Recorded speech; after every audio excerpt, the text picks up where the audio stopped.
தகராறு சினிமா பட பாணியில் குறிவைத்தது ஒருவரை, கொலை செய்தது வேறொருவரை என்பதைப் போல் ஒரு சம்பவம் சென்னையை அடுத்த மாங்காட்டில் நடந்திருக்கிறது.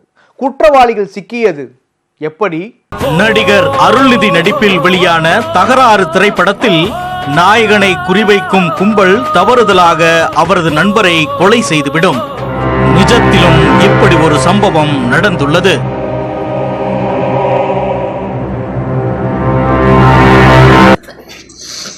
எங்களுக்கு நியாயம் கிடைக்கணும் சார். என் புள்ள எப்படி அனுபவிச்சானோ அதே மாதிரி அவனை அனுபவிக்கணும். அவன் வெளியவே வரக்கூடாது சார். அவன் வெளியவே வரக்கூடாது அளவுக்கு கடன் வாங்கி தரணும் சார். ஊர்ல வந்து ஒரு ஊர்ல பண்றதுக்குன்னா சார் அவனுக்கு இருக்குது. எதிர்பார்க்காத வகையில் தனது கணவனை இழந்த இவர் இன்னும் அதிர்ச்சியிலிருந்து மீளவில்லை. இவரது கணவர் கொலை செய்யப்பட காரணமே இல்லை என்று இவர் கூற என்ன காரணம்? ஏனென்றால் குறிவைக்கப்பட்டவர் இவரது கணவர் அல்ல.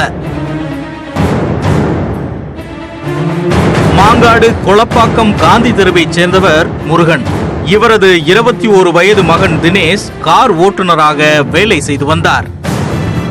கடந்த 2ஆம் தேதி இரவு அதே பகுதியில் உள்ள காலி இடத்தில் நின்று கொண்டிருந்த போது பைக்கில் அடையாளம் தெரியாத 2 பேர் அவரை நெருங்கியுள்ளனர்.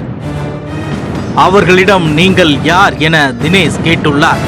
அப்போது அவர்களுக்குள் ஏற்பட்ட வாக்குவாதத்தில் அந்த நபர்கள் மறைத்து வைத்திருந்த கத்தியை எடுத்து தினேஷை வெட்டிவிட்டு தப்பிச் சென்று விட்டனர். பலத்த வெட்டு காயமடைந்த தினேஷ் மருத்துவமனையில் அனுமதிக்கப்பட்டு சிகிச்சை பலனின்றி வெள்ளிக்கிழமை இரவு உயிரிழந்தார். முன்னுறதெல்லாம் ஒன்றும் இல்லை சார். முன்னுறதம் இருந்தால் கூட அவங்க சொல்லுவாங்களா சார், அவங்க பண்ணுவாங்க. இப்போ அந்த பிரச்சனை பண்ணிட்டு போனவங்க அவங்களுக்கு தெரியும் சார். அவங்க கூட இருக்கிறவங்க யார், என்ன விஷயம், எதனால் இந்த விஷயம் நடந்தது, இது வரைக்கும் எங்களுக்கு எந்த ஒரு தகவலும் இல்லை சார். போலீஸ்காரன் எங்களுக்கு எதுவுமே ஒரு தகவல் சொல்லலை சார். இந்த மாதிரி எங்கள் சைடில் 2 பேர் கூப்பிட்றாங்க, அவங்க சைடில் 2 பேர் கூப்பிட்றாங்கன்னு தான் சொல்கிறாங்க. எனக்கு 2 பேர் எதுக்கு சார்? பாதிக்கப்பட்டது நாங்கள் தான் கம்ப்ளைண்ட் கொடுத்துருக்குறோம். இதில் கம்ப்ளைண்ட் கொடுத்ததில் அவங்க 4 பேர் வந்தாங்க. இப்போ 2 பேரை பிடிச்சி வச்சுக்கின்னு 2 பேர் கிடச்சிட்டாங்க அப்படின்னு எந்த ஒரு தகவலும் எந்த ஒரு இன்ஃபர்மேஷன் கூட எங்களுக்கு கிடையாது சார். பையனை நேற்று தான் சார் போய் போஸ்ட்மார்ட்டம் பண்ணி சேர்த்து. கொலை நடந்த இடத்தில் பொருத்தப்பட்டிருந்த கண்காணிப்பு கேமராவில் பதிவான பைக்கின் பதிவு எண்ணை கொண்டு நடத்தப்பட்ட விசாரணையில் 2 சிக்கினர். நெற்குன்றத்தைச் சேர்ந்த 19 வயது பிரசன்னநாத், 22 வயது உதயச்சந்திரன் ஆகியோரிடம் போலீசார் நடத்திய விசாரணையில் பகீர் பின்னணி வெளிச்சத்துக்கு வந்தது. போலீசில் சிக்கிய பிரசன்னநாத்துக்கும் மாங்காட்டைச் சேர்ந்த தியாகு என்பவருக்கும் இடையே முன்விரோதம் இருந்து வந்துள்ளது. இதையடுத்து தியாகுவை கொலை செய்ய பிரசன்னநாத் தனது நண்பர் உதயச்சந்திரனுடன் பைக்கில் கொளப்பாக்கம் சென்றுள்ளார். அப்போது குடிபோதையில் இருந்த தினேஷ் தங்களிடம் தேவையில்லாமல் வாக்குவாதத்தில் ஈடுபட்டார். பார்ப்பதற்கு தியாகுவை போல் தினேஷ் இருந்ததால் தியாகு என நினைத்து அவரை வெட்டிவிட்டு அங்கிருந்து இருவரும் தப்பியதாக பிரசன்னநாத் போலீசாரிடம் வாக்குமூலம் அளித்துள்ளார். இதையடுத்து பிரசன்னநாத், உதயச்சந்திரன் ஆகிய 2 பேரை கைது செய்து இந்த வழக்கை கொலை வழக்காக மாற்றி போலீசார் பதிவு செய்தனர். கைதானவர்களிடமிருந்து கொலைக்கு பயன்படுத்திய ஒரு பைக், ஒரு கத்தியை போலீசார் பறிமுதல் செய்தனர். தனது மகனை கொலை செய்தவர்கள் மீது சட்டப்படி நடவடிக்கை எடுக்க வேண்டும் என்று கொலையான தினேஷின் தாயார் செல்வி கூறியுள்ளார். என் புள்ள பட்ட கஷ்டமோ துன்பமோ அவங்களும் பண்ண சார். அந்த 6 நாளாக நாங்கள் சோறு இல்லாத தண்ணி இல்லாத என் புள்ளி ஹாஸ்பிட்டலேருந்து போய் கூட்டின்னு வந்தோம் சார். நேற்று செத்து போயிட்டான்னு சொல்லும்போது எங்களுக்கு எவ்வளோ கஷ்டமா இருக்கிறதா சொல்லுங்க. என் புள்ள என்ன தப்பு பண்ணா எங்ககிட்ட சொல்லியிருக்கலாம்ல?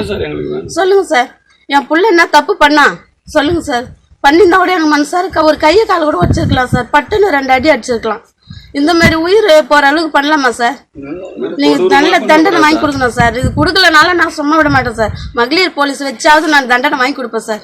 என் பிள்ளைக்கு தக்க தண்டனை இந்த மாதிரி பண்ணதை அவனை செய்யணும். தினேஷை திட்டமிட்டு கொன்றுள்ளனர். ஆனால் தெரியாமல் கொலை செய்து விட்டோம் என்று சொல்வதில் உண்மை இல்லை என்கிறார்கள் தினேஷின் குடும்பத்தினர். அவனுக்கு சாப்பாடு கொடுக்க முடியல சார். அவனை தொட்டில எடுத்திருக்காங்க, மூஞ்சில எல்லாம் எடுத்திருக்காங்க சார். பல் வேற இல்லை. அவனை எங்கெல்லாம் நினைக்கிறோமோ அங்கெல்லாம் வெட்டியிருக்காங்க சார். இது முன்வேற எதுவும் காரணமா? இல்லை ஆழ்த்திரமா வெட்டினதுன்னா இது வெட்டுறதுக்கு வாய்ப்பே கிடையாது சார். எங்கள் மச்சான் எங்களுக்கு தெரிஞ்சு எங்கேயும் சண்டை வைக்கல. இந்த ஊரில் வந்து இங்கே சண்டை போட்டான்னு யாரும் சொல்லலை. அவன் தனியாக இருக்கும்போது அவனை பண்ணானுங்க. அதுக்கு என்ன காரணம்ன்றது போலீஸ் எங்களுக்கு கன்ஃபார்மாக சொல்லணும்.